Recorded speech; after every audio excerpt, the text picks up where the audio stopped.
ও তুমি যার লাগিয়া এমবি ভরো তার তো বাটুন ফোন, মেসেজ দিলে সিন করে না, দেয় না তো রিপ্লাই, ভিডিও কলে বলবা কথা, ক্যামেরা তোর নাই রে, ক্যামেরা তার নাই।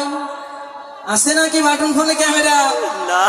এমবি দিয়ে কাজ হবে না কিন্তু যুবক ভাইরা, কথা কইতে হইলে আগে জায়গা মতন যাইতে হবে, কি কোন ঠিক না? মেসেজ দিলে সিন করে না, দেয় না তো রিপ্লাই।